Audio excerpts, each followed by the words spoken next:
I was 13 years old at the time, and I thought I was far too old to play hide and seek. But I wasn't going to say that since I had just been happy to be included. At the moment, there were 4 of us sitting in the attic. It was a room that was accessible by walking up a narrow flight of old wooden stairs at the north end of the Victorian house we were currently occupying. It was my first time in this room, as it had previously been full of junk, and they had been tossing out the old boxes in an attempt to clean up the space. It was Kyle's house. Or rather, it belonged to Kyle's parents, and he sat across from me on the threadbare rug that covered a portion of the attic floor. His little sister Adelaide was there, looking excited as well for being included in the games of the older kids. And there was Sarah, who was Kyle's girlfriend. I would be lying if I said that I didn't have a crush on Kyle. I had had one on him ever since I was 3 years old and we moved next door. Our parents had become good friends, and almost every weekend they were at each other's house, playing poker in the living room or grilling in the backyard while wearing garish Hawaiian shirts. We had been friends as well, but he had grown up while I had just grown outward. I was a fat teenager, and no amount of denial would be enough to conceal my extra mass.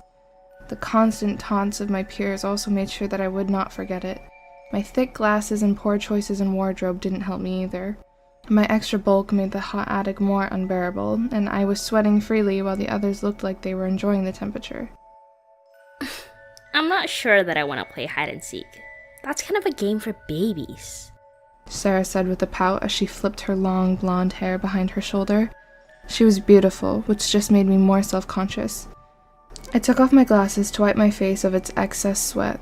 The room was a blur till I put them back on, and I saw Sarah giving me a small scowl as everything snapped back into focus. I looked away as I felt myself blush from the scrutiny.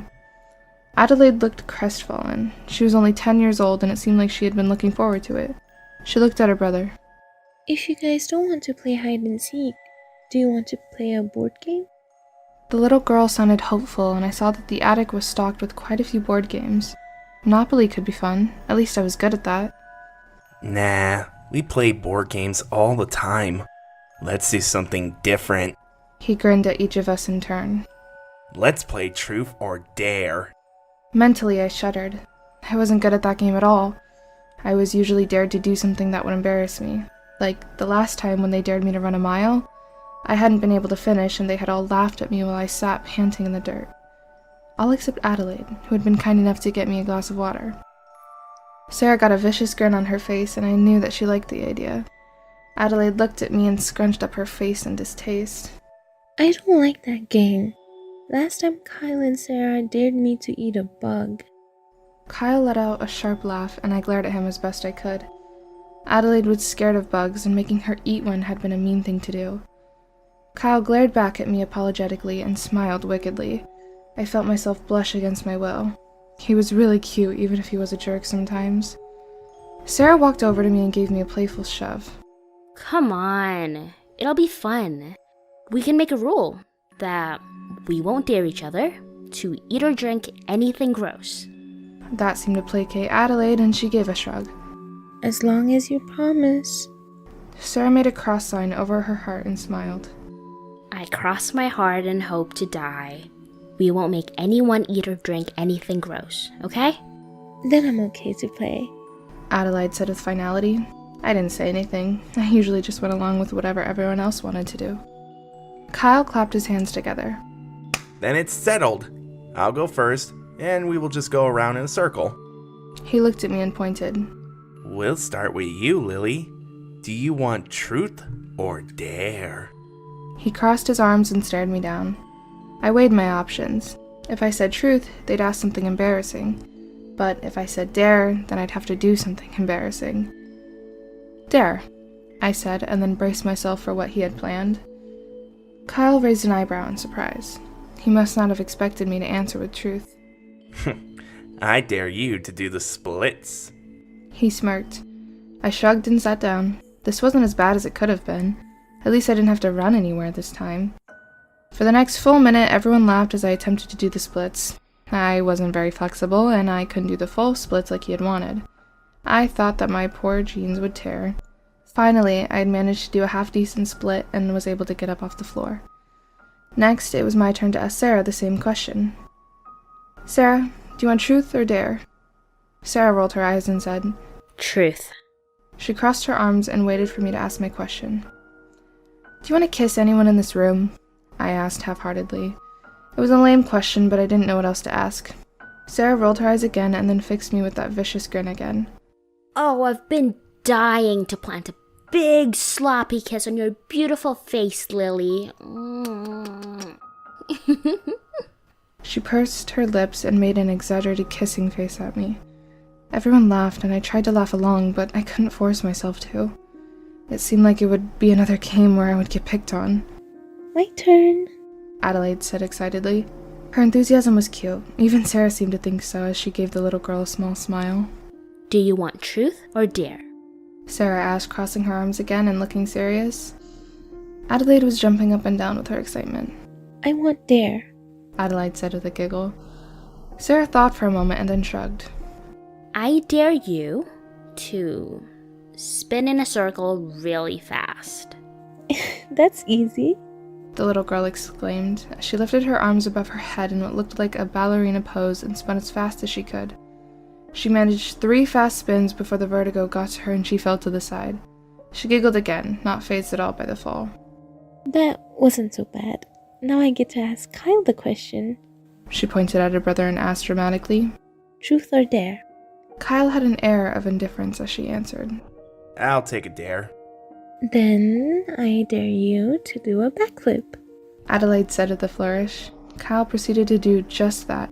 He jumped up on an old chest, then executed a perfect backflip that sent a loud thump, reverberating through the old floorboards. I was certain that one of our parents would hear it down on the first floor, but it must have been muffled as no one came to check on us.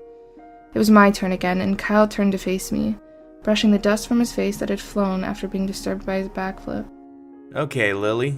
Truth or dare? He fixed me with his intense stare again. I looked up at the attic roof just to break contact and pretended to be in deep thought. I'll go dare again, I said finally. The last one hadn't been so bad, so I felt comfortable with asking for it again. Kyle smirked and pointed to the chest in front of him, the same that he had just backflipped off of. I dare you to stay in this trunk for 5 minutes. I looked at the chest fearfully. It looked like it would be big enough for me, but the thought of being locked in that trunk for any length of time sent me into a cold sweat. I didn't do well in closed or tiny spaces. Even crowded elevators could be a challenge for me. Kyle sighed. Are you going to go through with the dare or not? I had been backing away unconsciously since he had first dared me. I eyed the chest warily. How long am I supposed to stay in the chest? I asked, trying to sound brave. Kyle glanced quickly at Sarah and she gave a tiny grin. Sarah answered for him. I think 5 minutes should be long enough. I still hesitated. 5 minutes was not long, but it was already so hot in the attic, and it would be even hotter in that chest. Could I back out of the dare? And no backing out. Kyle said as if he had been reading my mind. He flipped open the lid to the chest, and it was mostly empty. The bottom was filled with some kind of old white cloth. Kyle lifted it up, and I saw it was an antique wedding dress. It was far too old to have been used in this century, but I could tell that it had been beautiful at one point. I wondered who had so carelessly left something like that in an old chest. That's so weird, Kyle said while tossing it back into the chest. We'll leave it in there so there's something soft to lay on. I felt a lump rise in my throat. Just the thought of getting into that chest was making my heart race. I started taking deep breaths to calm my nerves. It helped a little. Sarah let out a snort and I looked over at her. She gave me such a look in disdain that I was taken aback. We all know that you can't do it, Lily. You're too fat to get in that chest. She unfolded her arms and continued to glare at me, as if she was somehow offended with my very presence. Instead of making me slink away, I felt myself getting angry. What had I ever done to her? She was always mean to everyone. Only Kyle seemed to be spared her crazy moods. I'm getting in the chest. I just wanted to catch my breath, that's all, I said with as much defiance as I could muster. Sarah scoffed and folded her arms again. Okay, I'll believe you when I see you get into that box. She smirked at me, still not believing me. After a few more deep breaths, I marched over to the chest. Kyle grinned and held the lid all the way open so I could get inside. Kicking off my shoes, I stepped into the confines of the box and felt the old silk of the wedding dress against my bare feet. It was oddly comforting, and I lowered myself the rest of the way down. There was just enough room for me to curl up on my side. As I did, I got a face full of the old dusty silk and I sneezed. Bless you. Adelaide said from somewhere out of my field of vision. I turned my head to say thanks when suddenly the lid slammed shut and it went dark. The dust from the lid of the chest came loose and I started coughing. I could hear Sarah and Kyle talking softly and giggling beyond the chest, and then there was silence. Shifting a bit, I got as comfortable as I possibly could and closed my eyes. There was nothing to see anyway. I was struck with how quiet it was. I swear I could hear the dust settling in the box and on my bare skin. It was getting hotter with each breath I took, so I took tiny, short, measured breaths. I tried not to think about the heat. At least any discomfort I felt would be temporary. With each inhale, I could smell the mold of the dress beneath me. It was nauseating, and I started to breathe through my mouth. This didn't help either, as I could taste it instead. It left a lingering taste on my tongue that probably wouldn't go away without large amounts of toothpaste. Time passed. I tried counting off the seconds in my mind. 1 Mississippi, 2 Mississippi, 3 Mississippi. I kept counting until I was certain that enough time had passed, but still, I couldn't hear anyone moving outside the chest. I waited a few more seconds before I reached up and gently banged on the lid. Guys? I knocked again, louder. Maybe they were talking and couldn't hear me, or maybe my knocks weren't loud enough. I hit the lid harder, hard enough that it made the dusty air swirl and cling to my sweaty face. Guys, let me out! I think it's been long enough!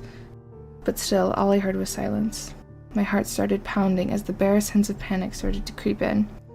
I was done with this. They had their fun and I was done playing this game.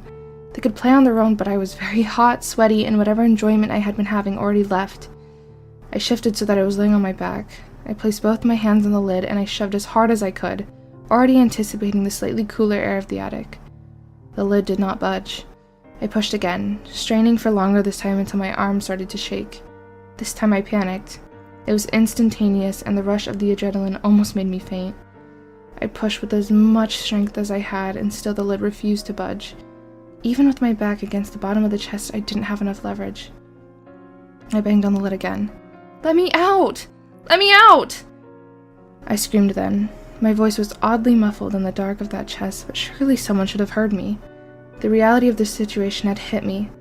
They had locked me in this chest. They meant to keep me in this chest until their cruel sense of humor was satisfied. I might end up in here forever.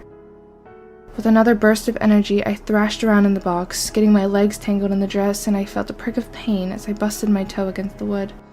The chest rocked back and forth, but I could still not get free. I started to cry. I was sobbing, actually. My heart was pounding, and my feeble attempts to free myself were worthless. It was getting hotter inside that tiny space, and it felt like I was breathing hot steam. How long could I actually stay in here? What if they were outside right now listening, laughing to themselves as I panicked and begged? Maybe that's what they wanted, to hear the fear in my voice. Perhaps that would satisfy them and they'd finally let me out. Okay, you got me. I'm really scared. Please, I just want to get out. You've won, okay? I'm really scared. I started sobbing again. The tears mixed with the sweat and my eyes were stinging. There was still silence beyond the darkness. I couldn't hear any giggling or any footsteps. For all I knew, they had left me completely alone. Please, I just want to go home. I sobbed again and I felt the tears roll off my cheeks. At that moment, I became aware of some tiny prickling along my skin. I hadn't noticed it at first in my first frantic attempts to free myself. I soon realized what it was. It was the tiny scurrying of bugs along my skin. My thrashing around must have disturbed a nest of them that had been happily living in the old dress. My heart hammered a deep staccato beat as the new burst of fear hit me. I screamed again, louder this time. I hate bugs of any kind. I always have to get my dad or mom to squish them when I find them in my room. But there was no escaping them now. They were intimately close. Their tiny legs tentatively scampered along my naked arms and neck. Finding that I was no threat, they crawled all over my face without fear. They had made a new home in the tangles of my hair. I could feel them touching my lips. Clamping my mouth shut, I could still feel their tiny antennae running along my trembling lips. Oh God, this is too much. I prayed, and in my mind I was screaming, too afraid to open my mouth now as I thought the bugs would try to find their way inside my body. The heat was pulsating and all-encompassing. It was like being locked inside of a sauna, and I felt myself getting dizzy. I was getting nauseous, too. Bile was rising in my throat as my body started to give in to the heat and stress. I couldn't help myself. I vomited and it felt like acid leaving my stomach. And there was no place for it to go. I started to choke and cough. I vomited more as I kept panicking and I thrashed around. I managed to roll onto my side and the vomit dripped away. Bugs on my face scampered away from the noxious stuff. Even with my eyes closed, I knew I was close to passing out. When I did, I wasn't sure that I would wake back up. Slamming my hand against the side of the chest one more time, I whimpered, and I felt myself lose consciousness. When I opened my eyes again, I was drowning. My vision was swimming in and out of focus, and my ears felt like they were stuffed with cotton. I could hear voices, but I had no idea who was talking. I didn't know who I was or where I was. And then the water hit my face again, and my vision sharpened, bringing into focus my father's face as he screamed into my face. Lily? Lily, can you hear me? He screamed as he poured another glass of water over my face. I opened my mouth and water rushed in, leaving me sputtering. I stared up at him, still quite not comprehending what was actually happening. All I could manage was a tiny wheeze of acknowledgement. I could feel cold linoleum underneath my head, and it felt like heaven. In my heat-addled brain, I realized that I must be in the kitchen downstairs. I had no idea how I got out of that chest. She's alive! My father screeched out, and I could see tears in his eyes. He lifted me off the floor, which was no small feat, and began to carry me out of the house. I could hear an ambulance siren off in the distance getting closer. Someone must have called an ambulance. My head lolled to the side, and I looked behind us. I saw Kyle, Sarah, and Adelaide. As my vision focused again, I could see that Adelaide was hysterical. She was clinging to her mother, and her little body was shaking with the strength of her sobs. Her face was bright red, and her eyes were squeezed shut and leaking tears. Sarah and Kyle, however, looked pissed and perhaps a little scared. I tried to say something to them, but before I could, I was placed inside the ambulance. The next few days passed in a hospital bed, hooked to an IV as they pumped fluids back into my body. I was treated for hyperthermia. The same thing happens to kids who have been left in a locked car on a hot day. The doctor said that I was very lucky to be alive. I still wasn't sure how long I'd been locked in that box, but I would not have lasted much longer. If the heat hadn't killed me, I could have choked to death on my own vomit. I got better eventually, but for many days afterwards I felt weak. When I got home, my parents had told me how they found me. They'd been oddly quiet about the whole incident.